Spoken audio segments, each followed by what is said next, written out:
Hi everyone, welcome to another episode of Zamchat Podcast.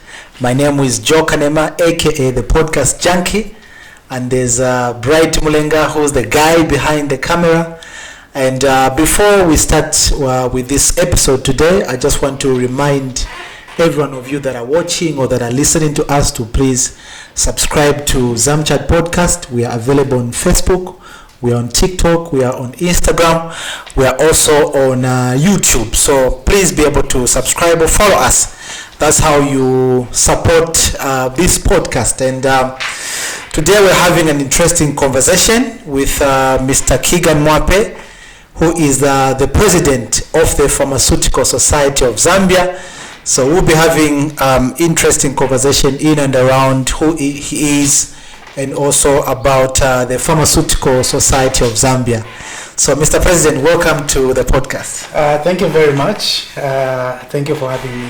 Thank you very much for stopping by and accommodating us in your busy schedule and giving us this opportunity. And just so that we can get into it, Mr. President, I understand that you, beside being the president of the Pharmaceutical Society of Zambia, you are a pharmacist by profession. And what is your maybe quick background in terms of how you got into pharmacy and how where you've been practicing and basically where you are at the moment? Thank you very much, and I really appreciate for having me on this podcast. I've always looked forward to interact with you. I've seen a number of podcasts, and I've always asked myself a question: when is my time coming? It's now. Now that the time has come. Yeah. So thank you very much. My name is Mwape Keegan, and of course, I'm a pharmacist, and my journey, of course, is a lengthy one. I started my practice in Luansha. At Ron General Hospital, where I was first posted as a pharmacy technologist, and it was quite interesting because we have seen systems, of course, change from one system to the other. And that particular time when I was joining government, I joined government at the time that we had the health sector that was being run by the boards, and of course I was employed under the Central Board of Health in Luansha as a pharmacy technologist, and the scale by that time it was MS 08, and it was quite interesting because I had to take over from a nurse because I found that the nurses are the ones that were managing the pharmacies, and of course taking over from a nurse came with its own challenges because now these are two different professions where you are coming in as a pharmacy technologist at that particular time, and also now you want to apply what you learned at school. So it was quite interesting because now we needed to apply the pharmaceutics, the pharmacology, the management skills that we learned at Tivoli College at the time. So we had to literally put on design the systems, because obviously I was alone posted that side. So of course, I looked at that arrangement and I knew to say I can't work alone. So we started now looking at the people that we needed to work with. And I'm glad that at that time I was given resources in order for me to go and poach for people to work with.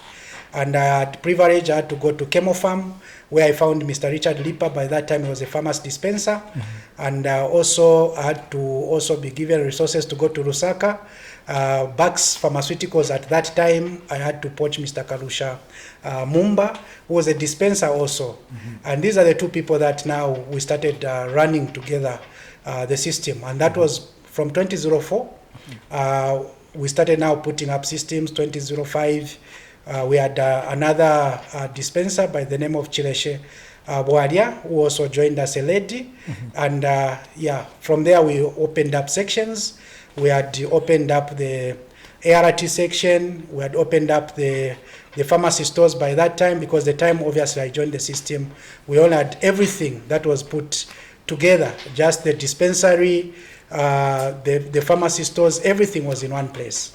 So of course I was at the helm of pharmacy department from 2004 up to there about around 2006 when we received the first pharmacist, Mr. Chandala Lamakford, and I was privileged to work under him.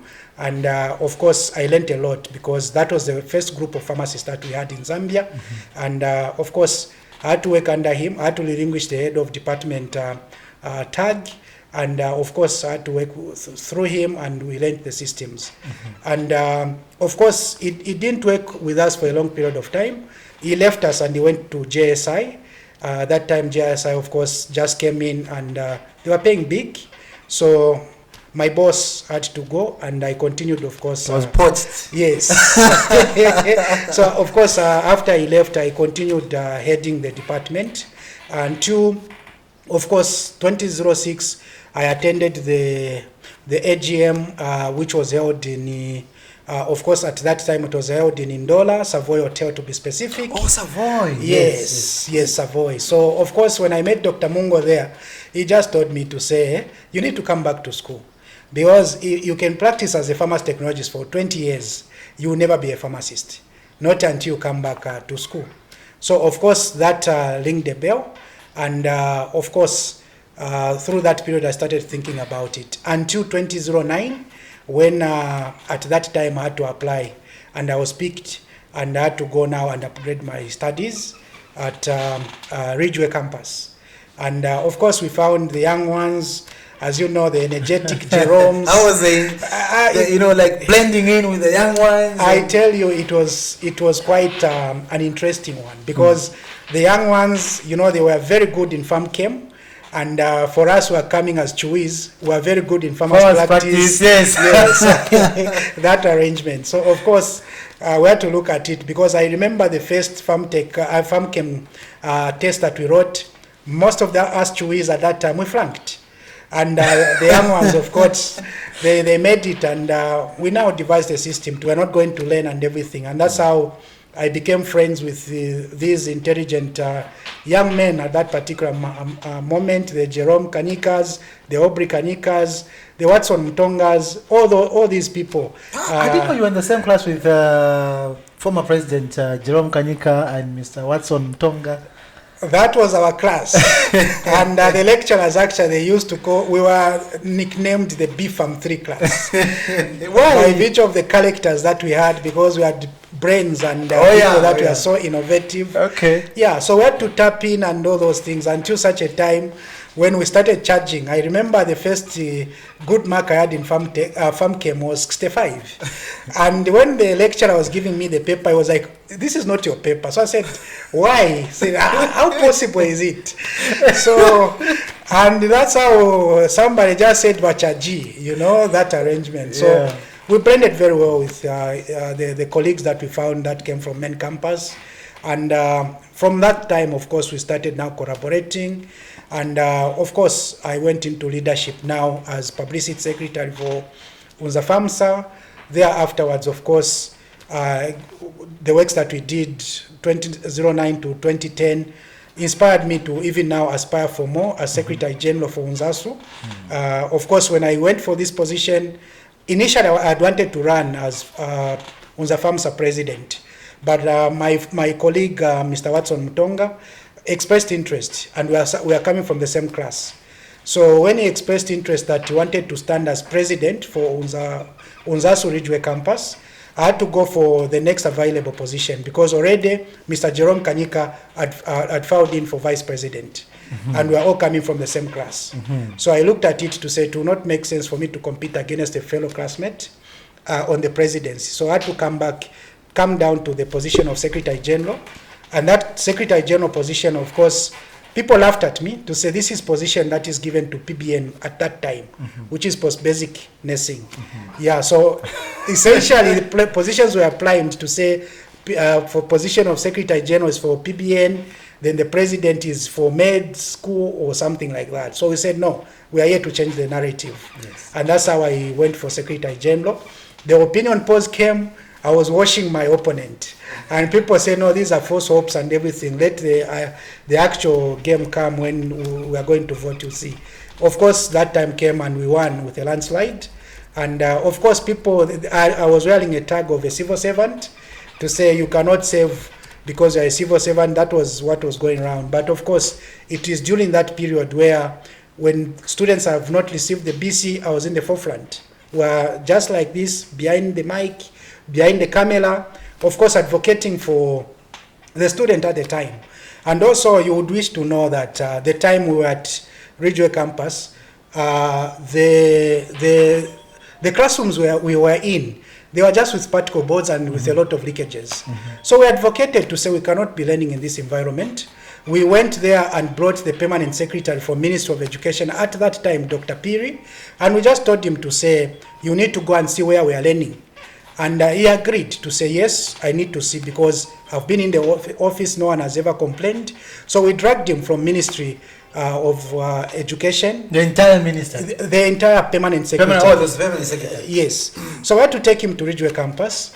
And of course, we had Dr. Goma by that time, who was our dean. So the one who's the registrar at okay. HPCZ, yes. Oh, okay. So we brought the entire... Is it the one who the Goma lakes are named after? That one, I have no much information. Okay. Yeah, so we brought the PS. He saw the classrooms and really he agreed with us to say those classrooms were not fit for us to be there. And I'm glad that they were condemned. And after we left, they were actually demolished.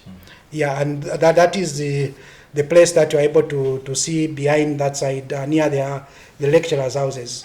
So, of course, I was a civil servant by then. Then we had also the turmoil at campus where, we had elections.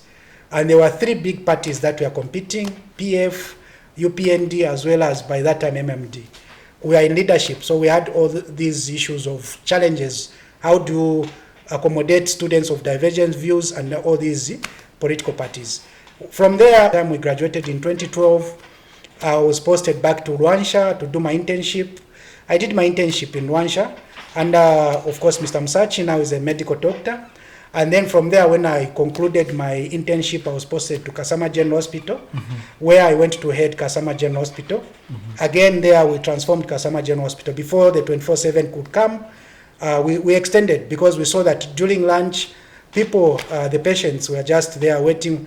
If you close at 12:30, they have to wait up to 14 hours. 14 hours, yeah. So we started with that aspect because ours was to ensure that we provide a service without any breaking in service. So we ensured that period, we covered it. We had to ensure that one person was covering the lunch period. And at the same time, of course, when we saw that was working, we also noted that between 16 hours at the time we were knocking off, again you leave a lot of queues. So we went to management and advocated, and management agreed to say, this is a brilliant initiative which we are going to allow you to extend. And we said we can extend up to 22 hours. And management said, since you are extending up to 22 hours, we'll provide transport for whoever will be covering that shift so that we safeguard the staff. We don't want anyone to be attacked. And we started that arrangement. So by the time the ministry or the government was coming to pronounce the 24/7, it was easy for Kasama General Hospital at the time to just transition and go towards, of course, the 24/7 services. And because of the impact that we made at Kasama General Hospital, I was promoted direct from pharmacist to principal pharmacist, and I was given the province to run. And that was around 2016, up to date, where I've been at the helm of of course, the province at Provincial Health Office in Northern Province, in particular Kasama. And thereafter, of course, I also got interested in professional affairs because when I was growing up, I had mentors and I had people that I was looking up to.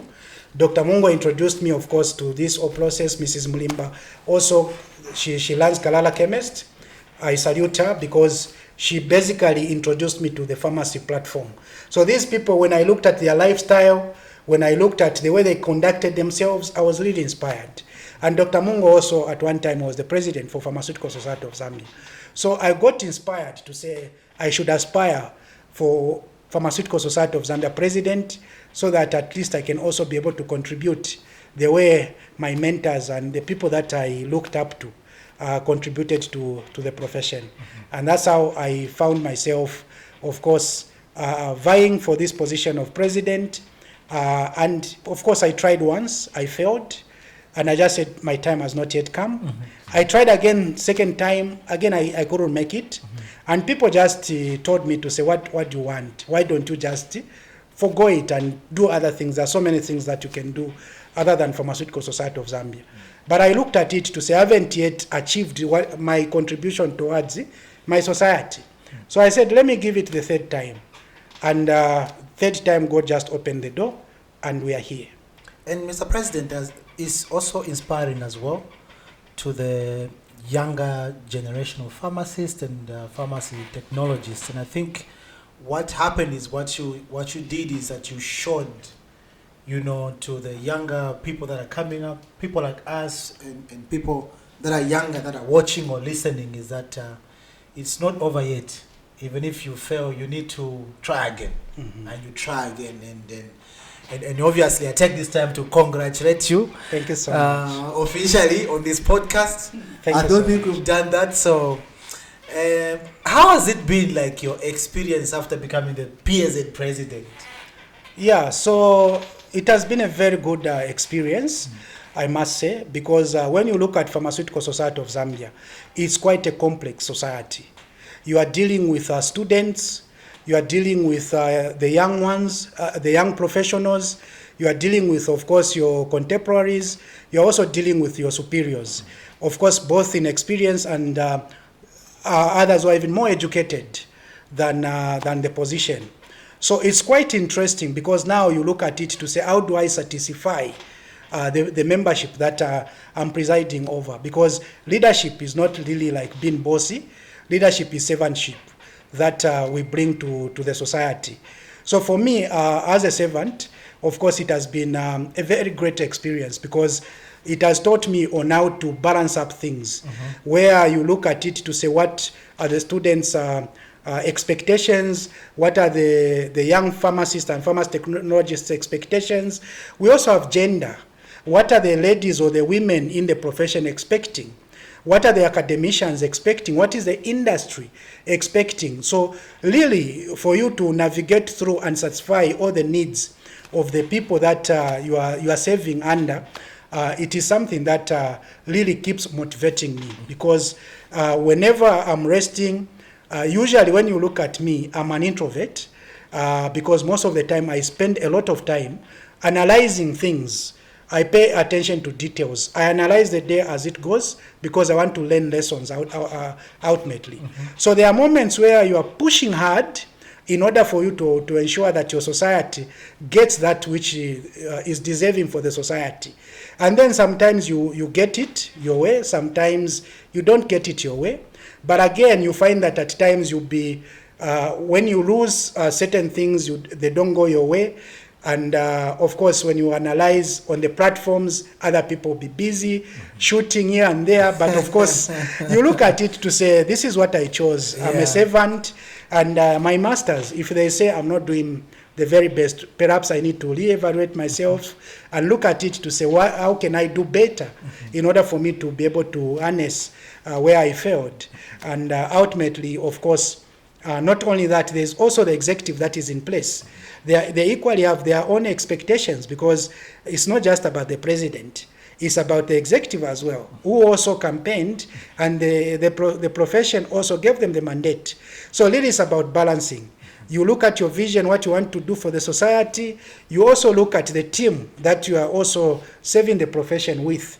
You look at it to say, we are the 7 of us, and we are all aspiring to do the very best for the society. So really, it has been about issues of balancing up. What is it, advancing the vision that, of course, you came with in order for us to save. But again, embracing the vision of the team as well. Because ultimately, we want to deliver, not as individuals, but collectively as a team. So far, this has been a nice experience. We've known how to navigate through the lows. We've also learned how to navigate through the highs. So this is exactly how my experience has been ever since we assumed office to save our masters, Mr. in this case, the society. Yeah. You've touched on something very interesting, about the nature of PSZ and just how big it is. Like, it encompasses so many things, so many different people that are involved, and obviously this is a very big organization or association. But sometimes, Mr. President, I get a bit disappointed when I hear some sections of pharmacy professionals say, no, PSZ is just a club. Is not, there's not so much power and so much. I'm not sure what you can say about that, because I don't think that's true. And sometimes even the criticism that comes out may not be building. I feel like there has to be that criticism that builds for us to get to that area and achieve what we want to achieve. Yeah, so thank you very much for this question. And for those that feel that Pharmaceutical Society of Zambia is not important, wow, you are missing a lot. Pharmaceutical Society of Zambia is well respected worldwide. We do receive a lot of commendation, because this time around I would want to share with, of course, the listeners that we receive international calls, because now we are very active. When you look at the page for Pharmaceutical Society of Zambia, you look at LinkedIn, you look at all the platforms that we are using, you find that now there is a lot of recognition for the society. And for you to do certain things under FIP, you find that FIP, first of all, will look at Pharmaceutical Society of Zambia. We are linking a lot of experts this time around, because now they've, of course, it's building on, because leadership is a relay. Where your colleagues live, that's where you begin. The relay. So far, I would want to just mention that it's very, very important that we identify ourselves with the society, because when you look at what we learn and also what we practice, you find that there are so many things. We've got the industrial aspect, where you find that the society there is there, because where things are being produced, the drugs that are being produced, we've got our members who are there, and the experience that we are having there, it helps us as a professional body. What policies do we need to advance? Okay, and when you look at Pharmaceutical Society of Zambia, it is recognized by the government as the official policy advisor. Okay, so there are certain things, like when you look at local pharmaceutical manufacturing, there are certain policies that comes from professionals, okay, that are supposed to be given to the government to say we need to do better. And when you see the launch of the local pharmaceutical strategy and implementation, that is a government document. But of course, Pharmaceutical Society of Zambia played a key role, and that's where we saw the aspect of course, the government document being launched under Pharmaceutical Society of Zambia. Yeah. Not only that, we are talking about going self-regulation. It is something, again, that the profession is pushing. And once we go towards that arrangement of self-regulation, you find that basically the practice of pharmacy now, the society and the profession is going to have a huge say. Not only that, we've got the internship program where, we have protected pharmacy. When you look at other professionals, you find that they have been encroached by so many foreigners. Okay? But for pharmacy, when you look at our practice, it's rare that a foreigner will come and intrude into our practice space. Why? It's because of what the society has pushed in place. And this is where you find that in most cases, the people that are practicing in government sector, even in the private sector, mainly it's the Zambians themselves. Why? It's because of the system that we have pushed through. So as a result, you realize that because of the Pharmaceutical Society of Zambia, we've got this system that is already in place. Even those that are trained abroad, it's not just automatic that they'll come and practice in our practice space. No, they will have to go through the profession, and the profession will be able to sieve. And as they are sieving, we avoid those people who impersonate that in the sense they are not.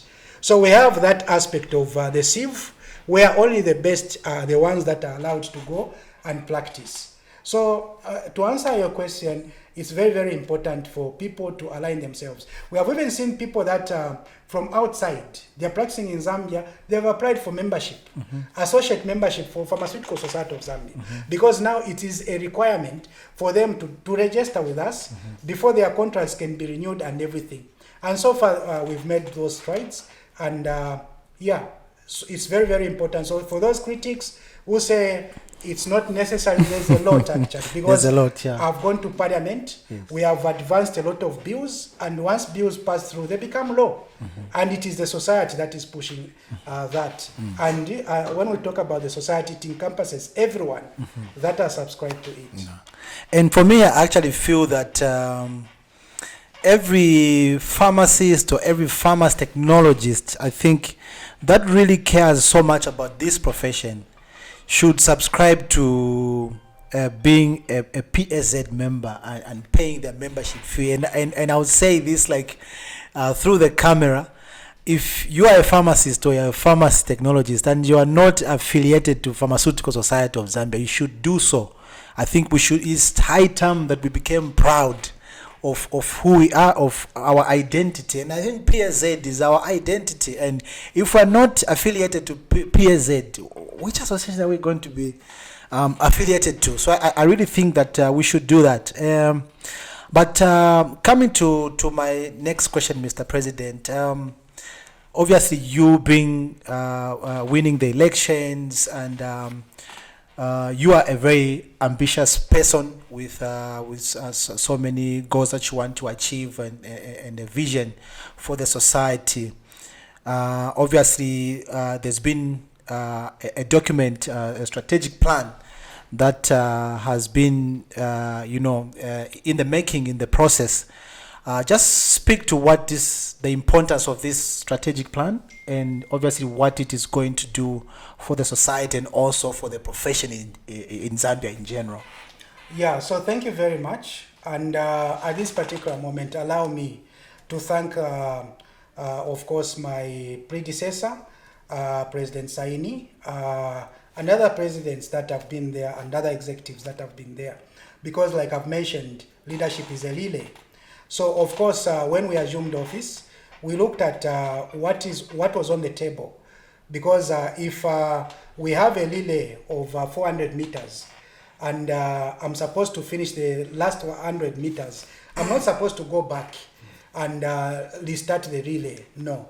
So for us, what we did with our executive is that, of course, we prioritized the strategic plan, and in our handover notes, we of course asked whether we had these documents, and I'm happy to report that the previous executive had already started working on the strategic plan, and ours now was to carry on and build on so much that we can be able to produce a document that will be able to of course direct us in the direction that we're supposed to go.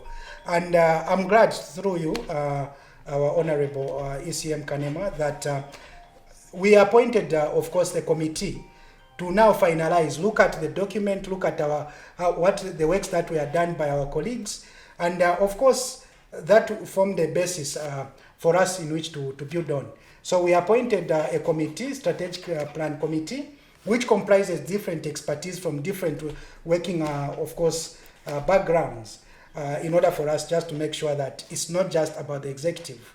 So we had that committee put in place, and of course they had to now dissect the works that our colleagues did.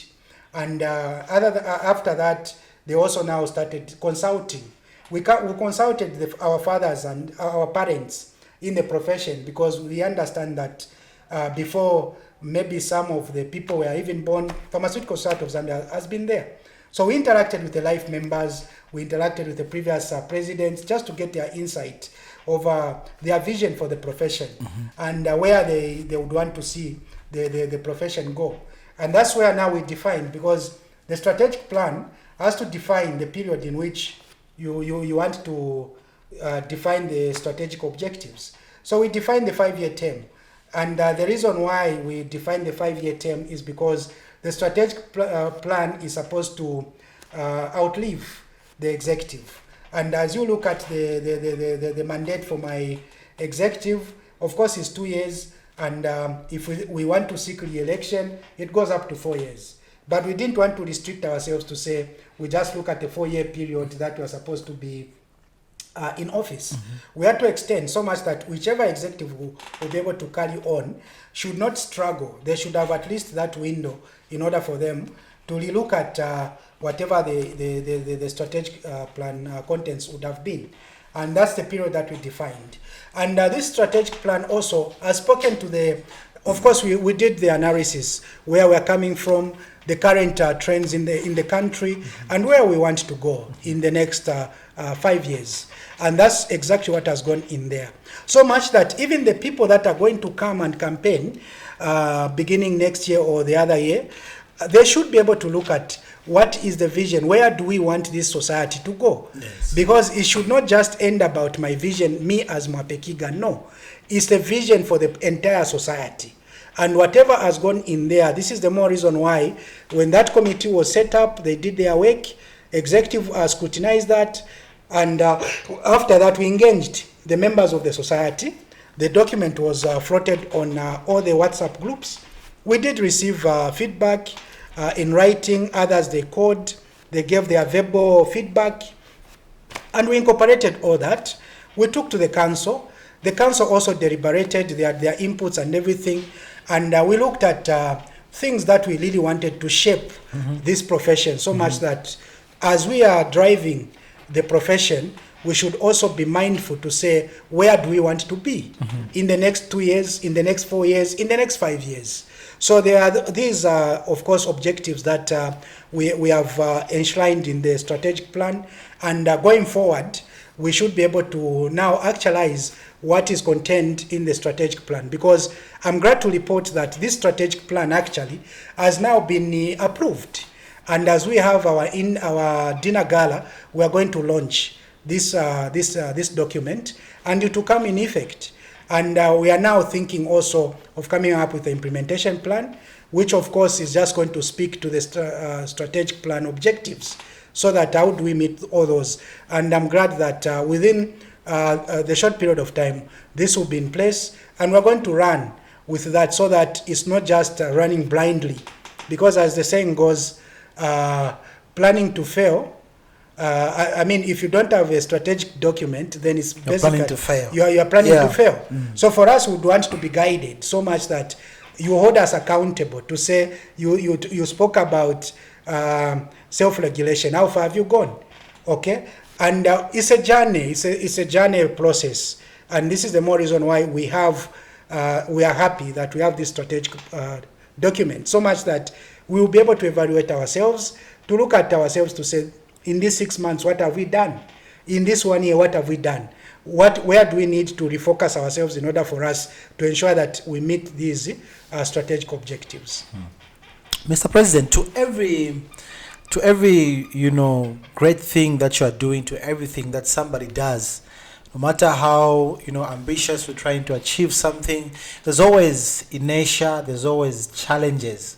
What would you say have been some of your biggest challenges since you became the Pharmaceutical Society of Zambia president? Yeah, so thank you very much. I must say that being a servant is not an easy thing, because like I earlier on mentioned, you have to read what are the expectations from the members that you are serving. And the expectations are very high. Pharmacists and exactly. So the expectations have been very high, and of course, there are certain things that you still need to score through other people.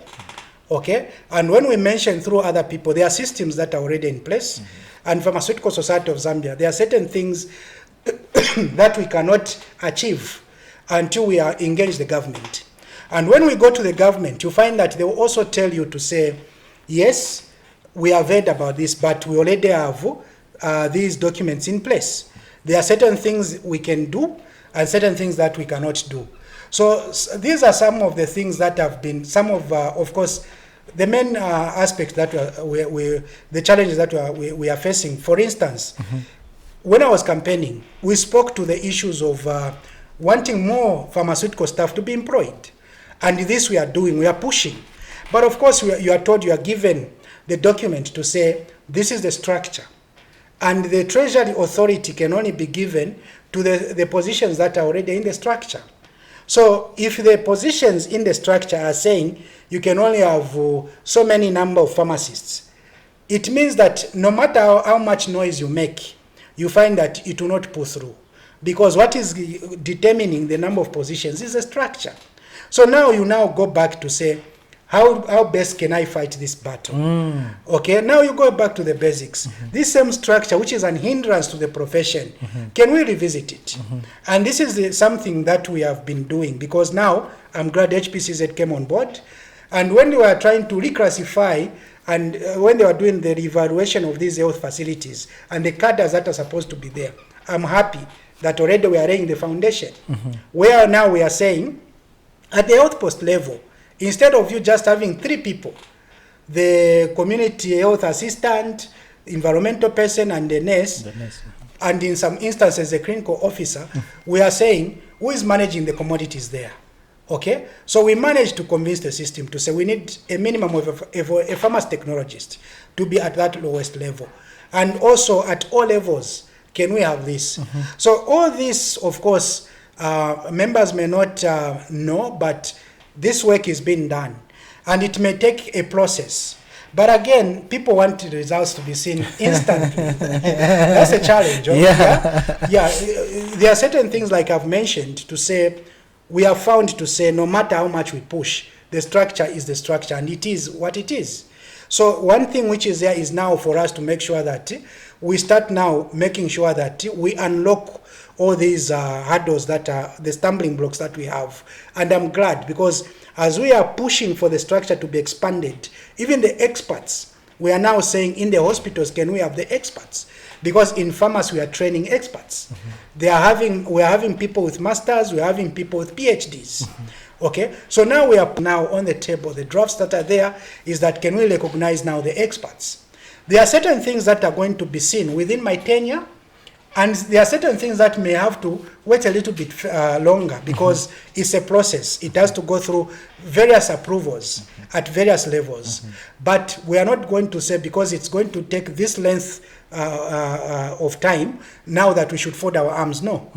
Okay, there are certain things that are appearing to say it's my executive's calling, but they started a long time ago. Okay, President Sain and his executive, they laid the foundation. Certain things now they are maturing in my tenure. Okay, and of course credit will come to us because they have matured at the time we are in leadership.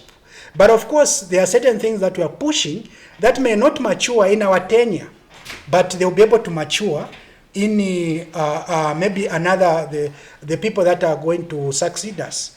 So these are some of the things, some of the challenges and hurdles that we may be having in terms of managing the expectations of our profession. But that does not delay us. There are certain things that we have had to, of course, panel beat in order for us to look at the current times where we are. And I'm glad that we're now schooling, because wherever we are knocking, people are beginning to understand, to say this is what the pharmacy profession wants. And a lot of documents are in their formative stages. And there are a lot of, if I'm to use Dr. Kabani's term, we are pregnant now. And very soon the profession will give birth. And once we give birth, I would tell you to say the profession will have something to say. That's nice, Mr. President. Obviously, you know, PSZ is strategically placed in key institutions. You know, institutions such as ZAMRA, institutions such as ZAMSA, institutions such as HPCZ, even MOH itself. What would you say really is the importance basically of PSZ being strategically placed in these very important institutions in our healthcare system? Thank you very much. When we look at the healthcare system is very complicated. And that's the more reason why we've got what we call the healthcare team. And when we look at the healthcare team, it's not just about one cadre. Healthcare team speaks about professionals working together. And when you mention these institutions that you've mentioned, and when you look at what goes into the training of a pharmaceutical staff, you realize that pharmaceutical staff are well trained to manage these entities. And I want to challenge government officials that may be listening to this to say, can we evaluate the period when a pharmacist has been at the helm of these institutions and what they have achieved? You find that the period in which pharmacists have been at the helm of ZAMSA, we have had the stability in terms of commodity flowing, in terms of also management, and at the same time systems. Because when you talk about, for instance, ZAMSA is not a small institution. You will need a person who understands complex matters in pharmaceutical setup. Because when you look at ZAMSA, you are looking at somebody managing the pipeline. You are looking at somebody managing the forecasting and quantification for the entire country. We have had situations where we have had people heading such entities. You've never seen them in quantification. They don't even understand what forecasting and quantification is all about. But when you look at the pharmacists, this is our daily bread. Okay? You need to look at it to say the consumption trends have been like this. In terms of service delivery, it has been like this. The demographics. You are going to push in a lot of things in order for you to understand the complexity of managing institutions like ZAMSA. Mm-hmm. And this is the more reason why here where I am, the times that we have had the problems at ZAMSA, I don't remember the time when a pharmacist was at the helm of that institution. Somebody can prove me wrong on this one, but I'm yet to see that because pharmacists have always handled these institutions with integrity. Even some of the people that were removed from that institution, when you look at the system they pushed in, it's the lower ranks actually that are able to appreciate. Okay, because you are able to connect very well. Okay, you will be able to understand when there's a stock out in Kaputa, you understand where is the problem coming from. And this is the more reason why personally I don't agree that that position of the Director General is administrative. No, you need technical abilities for one to run that institution. And you can only have that technical ability if you have worked in the system. Okay? Because when you have worked in the system, you understand where things are marooned. We are not interested to look at how many drugs at ZAMSA central stores. That is not our interest. Our interest is the patient there. On the window where the patient is getting these drugs, are the drugs at that particular window. If the drugs are not reaching there, then there's a problem somewhere else within the chain. And that's the more reason why pharmacists are well trained to manage, even in the curriculum that we undertake at all universities, we are trained on how to manage ZAMSA. Even when you look at ZAMRA there, also we need highly trained pharmaceutical staff in order for them to understand, to say the quality of the drugs that have been approved to come in the system should be able to retain certain levels of potency. They should be able to retain efficacy and all those things. You need a person who understands. And not a person who's going to come to you, Mr. Kanema, to say, what is this? Can you give me? I'm going to have to answer this. Can you give me information? No, you'll be misled. And we have seen situations where people are blaming the juniors. The juniors to say, no, they are pharmacists, they should have advised and stuff like that. No. The head there, we need a head which understands things so that if the officer is misleading you, you should be able to tell, to say, no. You can only supervise people whom you know, to say your knowledge is above the people that you're managing. Not the people you're managing are more knowledgeable than you. Then what are you managing? What are you supervising? So these strategic institutions, when you talk about ZAMRA, you talk about ZAMSA, you talk about managing districts, managing hospitals, managing even some of these higher institutions. I'm looking forward to a level where we are going to have the registrar of HPCZ, a pharmacist. So much that all these things we are able to understand the industry part, you understand what is it they need. The community aspect, the hospital aspect, the academia. So you really need to understand. And these institutions that I've spoken about, ZAMSA, ZAMRA, HPCZ, all these, they at one point in time, they will have to speak to pharmacy. And that's the more reason why we need to ensure that we have suitably qualified pharmaceutical staff. Even at HQ, Ministry of Health, We need a director there, okay? We cannot afford to have just assistant director as the highest level that somebody can go in pharmacy. No. How much money is going towards the drug fund, okay? And you have somebody reporting, having a lot of reporting channels in order for them to reach the minister and stuff like that. We need to change that. And the time for change is now. By ensuring that advocacy starts now, we look at the structure. And we are also calling upon cooperating partners to say, let us ensure that adequately trained people, as we advise the government, as we advise the powers that be, please, we are calling upon the cooperating partners, let the suitably qualified staff manage these affairs. Equally at Ministry of Health, we need a directorate, and it's quite urgent. Okay, because when we look at some of the scandals that happen, it's because you have a cadre that is very important, but they've got a huge, or rather a giant step in terms of the reporting lines. We need to break those bureaucracies by having the director there, who is equally going to interact freely, director to director at ZAMSA, director to director at ZAMURA, and not whereby you are reporting to the clinical director, who is not a pharmacy personnel, and these are the people who are interacting with the pharmaceutical entities. That is wrong.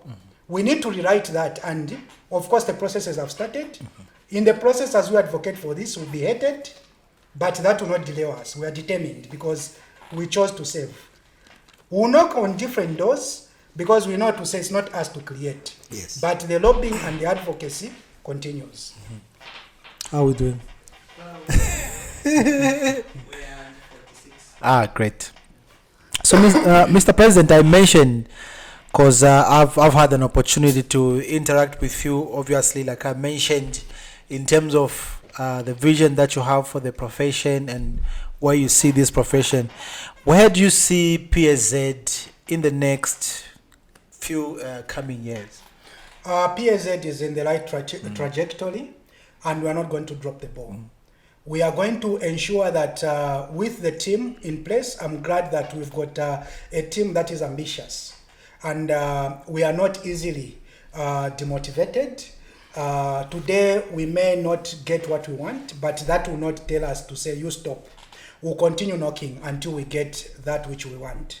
So where we are going to have a situation where definitely we have to self-regulate ourselves. The route that we take does not matter. What matters is for us to get there. And this is what we are doing in my tenure with the executive that the profession gave us. And I'm glad that, of course, in as much as other people could have downplayed the issue of PSZ sitting on the board for HPCZ, it wasn't easy. No professional association was allowed to sit in the board in the preliminary stages. And I'm glad Parliament gave us a platform. We went and argued our points. As we speak today, Pharmaceutical Society of Zambia, it has passed now the third reading. We managed to slot in a slot for Pharmaceutical Society of Zambia in the board, together with our medical doctors, colleagues, counterparts, because equally they also pushed. And we were now attacked by other associations because when the preliminary is there, some people became satisfied to say it was okay for them to have these advisory committees and all those things. For us, we looked at it to say, yes, at the time those resolutions were being passed, PSZ was there, but we are not satisfied that we should just remain there. We pushed to say, for us, what we want is this. We need to be where decisions are made. And when you look at governance, are the ones that oversee these institutions. So it's very, very important that where decisions are being made, the profession is present. And we are not stopping here.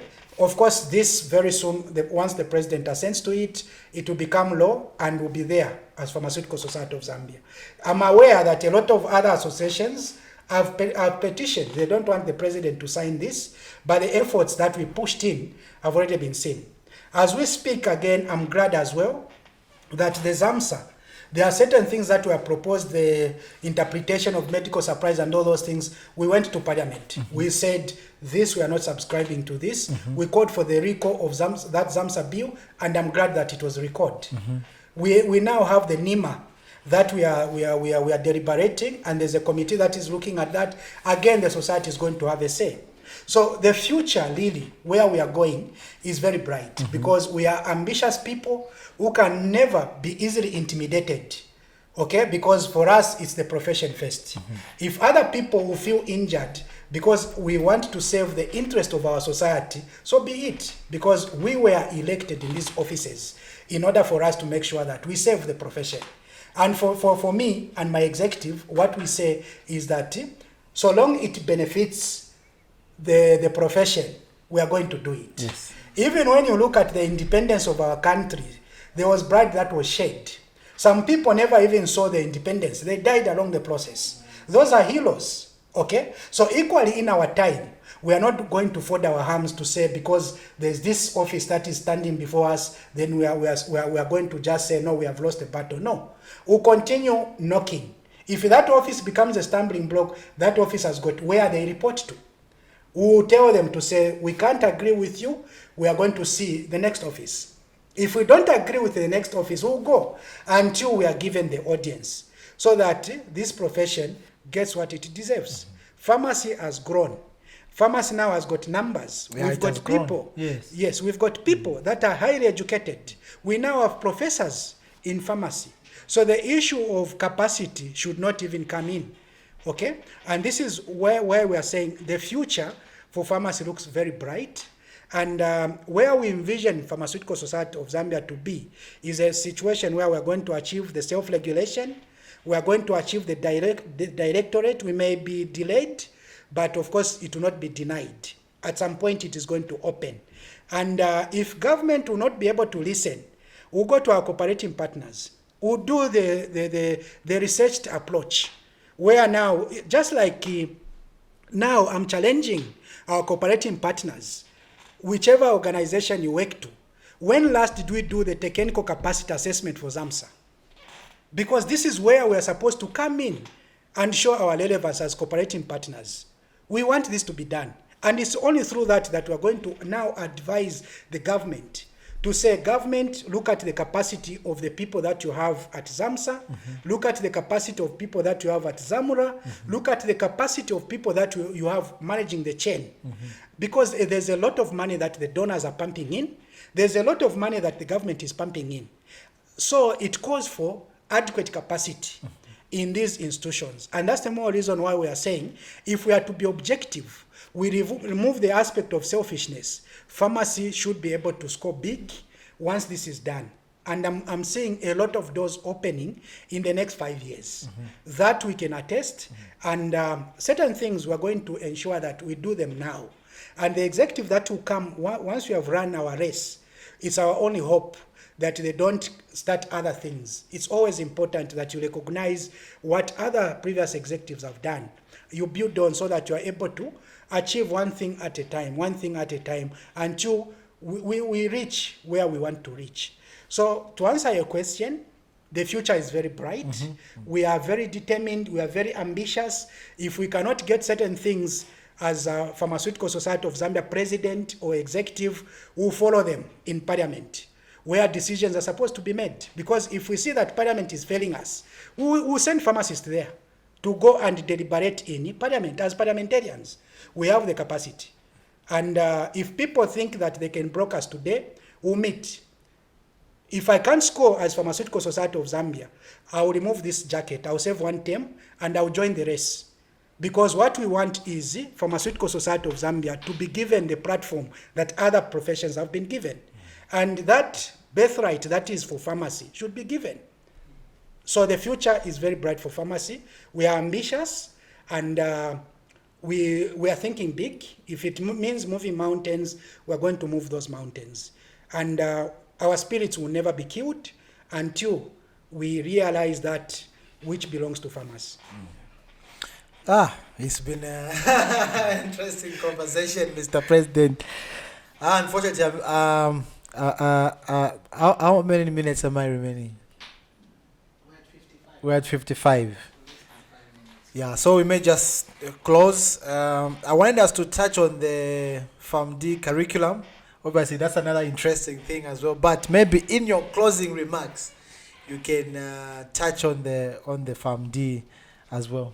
Thank you very much. So like I indicated, there are a lot of innovations, and I want to salute the previous executives for laying the strong foundation.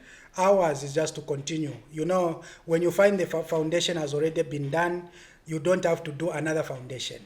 So I'm glad that the foundation was already done for FAMD. The AGM passed the resolution, and I'm thankful to the membership. And ours now is to make sure that this now becomes a reality and not a poem. So I'm glad that we have made practical steps where experts sat in Siavonga, and we had people from all stakeholders. Zaka was there, HEA was there, the ministries were there, the academicians were there, of course different players, industrial players were all there. And I'm glad that the curriculum was developed. And what is happening now is the smaller technical group is now fine-tuning this curriculum. And we are hoping that we should also be able to wind up and have this small technical group that is sitting should be able to call for the final stakeholders engagement, where now the finalized document to be presented. There afterwards, we now ask the universities in order for them now to buy in the curriculum and be able to advertise. So I want to mention that this should be actualized. If we don't, of course, looking at time, we may not start in January, but be rest assured that June intake, we should, by the time we are going for the AGM, if all goes well, we should be able to have the first intake in school, because already there's a lot of goodwill. I'm happy that Presidential Delivery Unit is on board. A lot of ministries, Minister of Technology and Science is on board, Minister of Health is on board.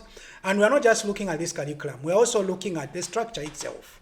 So that at least as we roll out the FAMD, we don't want it to be a white elephant, where people graduate with papers, but they do not find the appropriate skills for these particular qualifications. So a lot of giant steps have been done, and I'm glad to mention that this will be actualized within our tenure, and there's already goodwill. I salute all our sponsors, and for this particular one, Mr. Kanema, you may wish to know, and their members, that the industrial players have heavily supported this program, and good. We have no reason for us to fail. And so far, this is as good as done. Dr. Mdenda and your team, also your education committee, I'm very happy. You've been so passionate about this, and we are happy as the executive that the executive as well, of course, with the support of the council, we are here where we are today, and very soon we'll be very, very happy to say we now have a baby. Okay, that would have been delivered in the name of FAMD. And I will be very happy. I will in-law also. I'm going to in-law so much that I become part of the cohort. And yeah, thank you very much. Thank you very much, Mr. President. It's been nice chatting with you. Thank you very much. And thank you for finding time within your busy schedule to have this podcast with us. And yeah, I think this is where we come to the end. And yeah, there you had it. This was another episode of the Zamchat podcast. Of course, my name is Joe Kanema, aka the podcast junkie, and the guy behind the camera, Bright Mulenga. Please remember to subscribe to Zamchat podcast on Facebook. We are available on TikTok, on YouTube, on Instagram. This is how you help us. This is how you support us. So please remember to subscribe. Thank you very much.